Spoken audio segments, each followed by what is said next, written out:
Hi, my name is Maria Ramirez, and today I'm making a video as to why I deserve the SIA scholarship. Before I start, I want to say that I am a senior at North High School, and I am planning to major in business at GCU. Growing up, I've always been the type of student that always puts my all into all the works. I know that sometimes, grades could be like 5 points or worth like even 2 points, but I love to put my all into everything I do and make sure I make it perfect. I'm not so much a perfectionist, but I try to do things good or at least better than most students would. I always been an overdoing, like I love to overdo myself and stress myself out. So in elementary school, like around first grade, my teacher would have us write on a one page every day for English. Every day as a bell word, she would have us write about a different topic. Only one page she would ask for. Obviously, myself that always outdoes, like I love outdoing myself.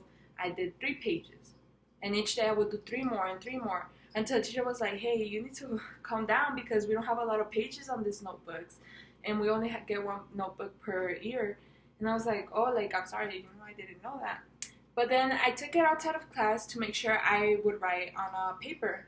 And I remember as a first grade, I wrote a paper of over more than 200 words, and that's when I discovered my passion for writing. I love writing. I think it's good to use it as a little escape, and if you have anything on your head, you could literally write about it, and other people would love to read it. That's how books become books and fiction and nonfiction, etc. So I realized that in elementary school, I really loved writing. Then up to eighth grade, I was like, okay, maybe I could be a writer, I could be an author, and I could publish books and everything. So that was always on my head, like, okay, you need to publish a book when you grow up. Like that's your goal, that's your plan, you know.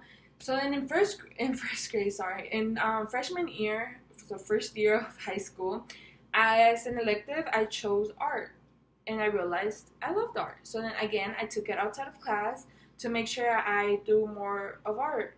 And I remember I did a portrait of my grandma who passed away by breast cancer and my mom together because they didn't have a picture together. So then I did that painting and I gave it to my mom as a gift. Just like, hey, look, a little surprise I did for you. And her facial expression said it all, and it motivated me even more to keep on painting. So now I have more than 20 paintings I've done and I've sold by myself, like, posting on Snapchat and like, hey, if you want a painting, let me know and I'll do it for you, for this much money.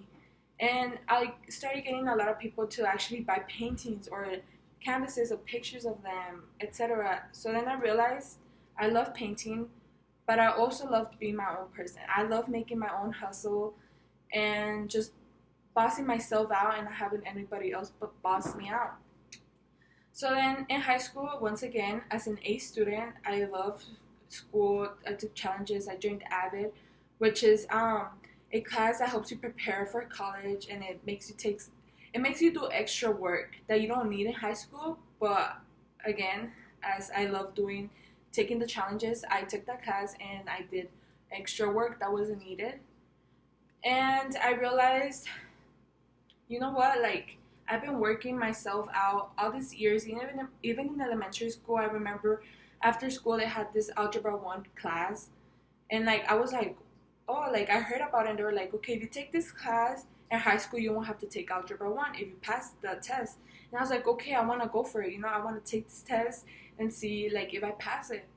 Unfortunately, my teacher wasn't that good at teaching that algebra, and she missed like three different, like completely different subjects that she missed for algebra 1, which caused the whole class that stayed after school to not pass.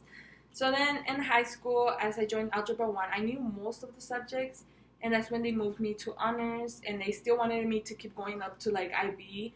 And I was like, no, no, like let's stop right there, because again, even though I like to do more, I always doubt myself that I can do more. So I always been such a studious person. I love school. I missed out on fun by going out with friends instead to do my homework or stay after school for clubs like Algebra 1 or even after school to do community service for Key Club, which I'm also part of at North High School. So, in overall, I really do believe I deserve the SIA scholarship. I always doubt myself and I'm always like, okay, do you want it? Do you believe you can get it? But this is something I believe I could get because throughout the years, I've always outworked myself for this. This is the moment I've worked myself for, you know, and I'm planning to do great things with the scholarship if I do become part of it. I'm planning to do good things with it, put it to good use, and hopefully in the future, start my own business and look back and see how far I've come through. Thank you for listening. My name is Maria Ramirez, and I hope you got to know a little bit more about myself and why I deserve this scholarship. Thank you.